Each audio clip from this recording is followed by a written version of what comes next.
자, 모두 계산해봤나요? 자, 행렬 A와 행렬 B의 곱은 자, 계산을 하면 행렬 A는 3 곱하기 2 행렬이고 B는 2 곱하기 3 행렬이니까 결과값이 3 곱하기 3 행렬이 나올 거예요. 맞나요? 그 다음에 B 곱하기 A 행렬은 소거가 돼서 2 곱하기 2 행렬이 나오죠. 행렬의 차원으로도 충분히 A 곱하기 코딩식에 A 곱하기 B와 B 곱하기 A가 다르다는 걸 알 수 있겠죠. 실제로는 곱하기지만 코딩식에서는 이렇게 해줘야 행렬 내적곱 연산이 되겠어요. 자, 그러면 원소 하나만 다른 거를 한번 확인해 볼게요. 자, 선생님이 이 행렬을 C라고 두고요. 이 행렬을 D라고 두고 C11, D11을 한번 구해볼게요. 자, C11 같은 경우에는 앞에 A 행렬에 1행과 B 행렬에 1열이 만나서 만들어지는 거죠. 즉 C11은 3 곱하기 1, 2 곱하기 4가 돼서 어떻게 되죠? 11의 값이 같고요. D11 같은 경우에는 B의 1행과 A의 1열이 만나서 만들어져서 1 곱하기 3, 2 곱하기 2, 3 곱하기 2 이렇게 하니까 계산 결과가 어떻게 되죠? 13이 되죠. 행렬 원소가 서로 다른 값을 가지니까 A, B와 B, A의 값이 다르다는 건 알 수 있겠죠. 자, 그래서 행렬의 내적곱 같은 경우에는 교환 법칙이 성립하지 않아요. 물론 성립하는 경우가 우연히 생길 수도 있지만 대부분의 경우는 성립하지 않다는 거, 그거를 알고 넘어가도록 할게요. 자, 이렇게 해서 우리가 행렬의 연산을 한번 배워봤는데 정리를 한번 해볼게요. 자, 행렬의 연산을 우리가 첫 번째는 덧셈과 뺄셈을 배웠었죠. 덧셈과 뺄셈을 진행하기 위해서는 두 행렬이 차원이 같다는 거, 두 행렬이 차원이 같아야 되고요. 그 다음에 스칼라 곱 같은 경우에는 자, 이렇게 표현해 볼게요. 행렬의 차원이 같고 스칼라 곱 같은 경우에는 숫자와 행렬의 곱으로 이루어져 있죠. 그죠? 그렇기 때문에 이 행렬의 차원은 상관이 없어요. 그 다음에 세 번째가 요소별 곱하기라는 걸 배웠어요. 요소별 곱. 요소별 곱도 덧셈과 뺄셈과 마찬가지로요. 반드시 두 행렬의 차원이 같아야 돼요. 자, 여기서 선생님이 누누이 강조하지만 수학에서는 요소별 곱을 따로 정의는 하진 않아요. 다른 함수 기호를 사용하지 이 함수 기호를 사용하지 않지만 우리가 이제 파이썬이라는 언어로 곱셈을 해줄 때는요, 이 언어는 요소별 곱을 의미해요. 이 표시는요. 자, 그리고 네 번째가 행렬 내적곱을 배웠는데 생략해서 행렬 곱이라고 할게요. 자, 코딩식에서는 이렇게 표현을 하고요. 이 연산에서 반드시 중요한 거는 앞에 곱해지는 행렬의 열의 개수와 뒤에 곱해지는 행렬의 행의 개수가 일치해야만 연산이 가능하다는 거.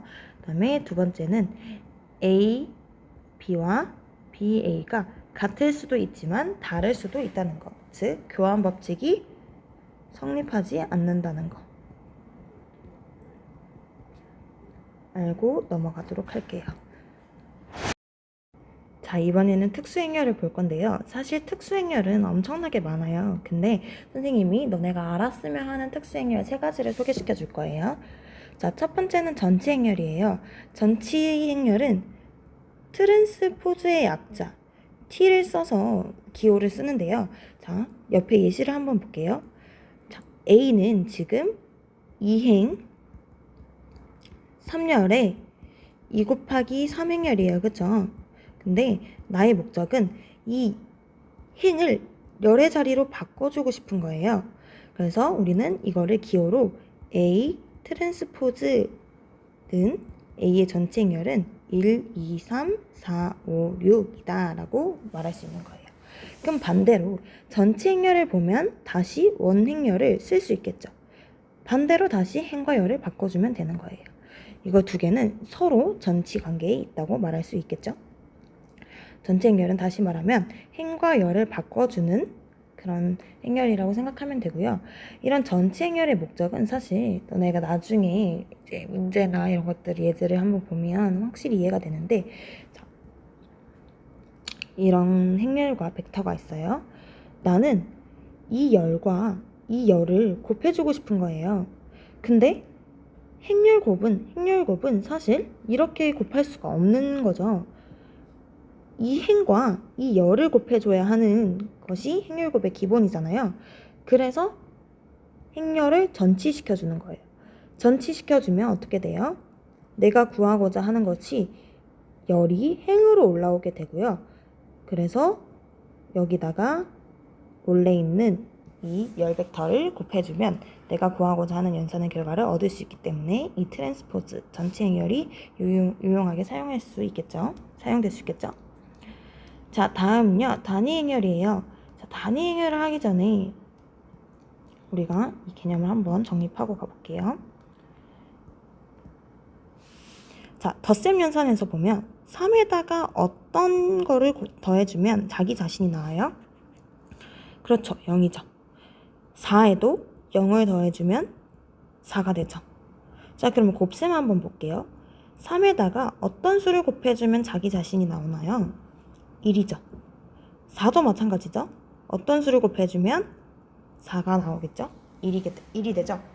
자, 그러면 행렬 내적곱, 행렬곱 연산에서는요, 어떤 행렬에 무엇을 곱해주면 자기 자신이 나올까라는 고민을 하게 된 거예요. 그랬을 때 여기 들어가게 되는 것이 바로 우리가 지금 배울 단위 행렬인데요.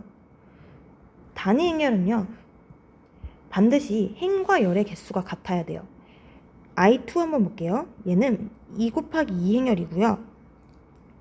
대각선이 1, 1이고요. 나머지 원소는 다 0으로 이루어져 있어요. I3는요. 3 곱하기 3 행렬이고요. 대각선이 1, 1, 1, 그리고 나머지 원소는 다 0인 거예요. 자, 그러면 선생님이 어떤 행렬 A를 한번 들고 와볼게요. A는 1, 2, 3, 4, 5, 6이에요.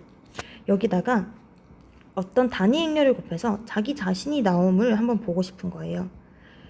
자, 그러려면 얘들아, 행렬 내적곱의 연산을 가능하게 하려면요, 우선 얘는 2 곱하기 3 행렬이기 때문에 열의 개수와 행의 개수가 일치해야 되죠.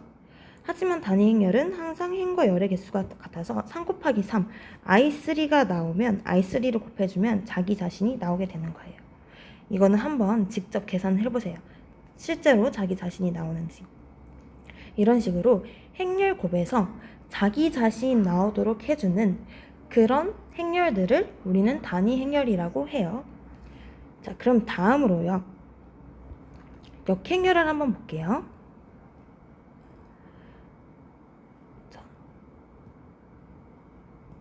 아까 더하기 연산에서요, 3에다가 어떤 수를 더하면 0이 나올까요? 더하기 연산에서 마이너스 3이죠. 4에서 어떤 수를 더하면 0이 나와요? 마이너스 4예요. 자, 곱하기로 한번 볼게요. 3에서 어떤 수를 곱하면 1이 나올까요? 4에서 어떤 수를 곱하면 1이 나올까요? 생각해보면 3분의 1, 4분의 1이 되겠죠. 마찬가지예요. 어떤 행렬 A가 있는데 어떤 수를 내적 곱하면요, 항등 행렬이 나오는지, 단위 행렬이 나오는지 그게 궁금한 거예요. 그랬을 때 나오는 이 값이 이 A의 역행렬이라고 해요. 자, 이것도 사실 이름이 있어요. 4의 역원, 3의 역원, 4의 역원, 3의 역원, 이렇게 이름이 있는데, A의 역행렬이라고 하면요, A의 역행렬은 A에다가 내적곱으로 어떤 연산을 했을 때 단위 행렬이 나오게 하는 이 행렬을 A의 역행렬이라고 하고요. 이 역행렬은 사실 모든 행렬에 있는 건 아니에요. 모든 행렬에 있는 것도 아니고, 그리고 역행렬을 구하는 방법이 상당히 까다로워요. 근데 우리는 그거를 수학적으로 계산을 하진 않을 거고요. 프로그래밍을 통해서 구할 수 있어서 어떤 식으로 구할 수 있는지 그 선생님 나중에 코딩식을 알려줄 거고요. 모든 행렬에 역행렬이 있는 건 아니지만 코딩식을 통해서 역행렬과 유사한 역할을 하는 행렬을 끄집어낼 수 있어요. 즉 A에다가 어떤 다른 행렬을 곱했더니 유사하게 단위 행렬 형태가 됐더라. 단위 행렬과 비슷한 행렬이 나올 수 있게 역행렬을 구해주는 거를 프로그래밍을 통해서 구할 수 있는 거예요. 자, 이렇게 해서 우리는 지금 특수행렬 3가지를 한번 봤고요. 마지막으로 이 수업의 꽃인 선형대수의 유용성, 선형대수가 머신러닝에서 어떻게 유용하게 사용되고 있는지 한번 알아볼게요. 자, 그럼 진짜로 선형대수학이 어떻게 이런 머신러닝이나 알고리즘에 효과적으로 사용되는지 한번 볼게요. 사실 머신러닝에서는 1차식을 굉장히 많이 사용해요. 그리고 혹여나 1차식이 아니더라도 1차식 형태로 바꾸어서 이제 사용하는 경우가 많은데, 그렇다 보면 이 1차식 연산이 굉장히 복잡해지겠죠. 그래서 이 연산을 우리가 선형대수학에서 특히 행렬을 이용해서 나타내면 좀 더 간편하고 간결하게 나타내고 계산을 할 수 있는데요. 한번 볼게요. 나의 성적이라는 1차 함수식이에요. 자, 왼쪽 보면 나의 성적이라는 것은 3 곱하기 사교육비, 이게 변수가 되겠죠? 앞에가 개수가 되고, 5 곱하기 지능, 4 곱하기 공부시간, 마이너스 2 곱하기 게임시간. 자, 이게 왜 1차 함수식이 되냐면, 자, F, 사교육비, 지능, 변수, 공부시간, 게임시간은, 자, 이거를 만약에 x0, x1, x2, x3라고 하면 3 곱하기 사교육비, 어떤 숫자 곱하기 사교육비죠? 얘가 그럼 A0, X0에 해당하겠죠? 그 다음에 5 곱하기 지능, A1, X1. 그 다음에 4 곱하기 공부시간, A2, X2. 그 다음에 마이너스 2 곱하기 게임시간, 게임시간 이렇게 해서 A3, X3 이렇게 되겠죠. 그래서 나의 성적이라는 거는 사교육비, 지능, 공부시간, 게임시간에 대한 함수로 이제 구해질 수 있는데요. 자, 그러면 학생 A 같은 경우에는 사교육비가 10만 원이에요. 그리고 지능은 100이에요. 그 다음에 공부시간은 5시간이고 게임시간은 2시간인 거예요. 그럼 학생 A의 성적은 10 곱하기 사교육비, 3 곱하기 사교육비니까, 자, 다시 사교육비에 3을 곱해주고요. 그 다음에 지능에 5를 곱해주고요. 공부시간에 4를 곱해주고요. 게임시간에 마이너스 2를 곱해주면 되겠죠. 자, 그러면 학생 B는 이렇고, 학생 E는 그렇고, B도 있고, C도 있고, D도 있고, 막 이렇게 있을 거 아니에요. 근데 변하지 않는 숫자는 앞에 개수들이죠. 그죠? 그 다음에 학생마다 변화하는 거는 각각의 사교육비, 지능, 공부시간, 게임시간이에요. 그죠?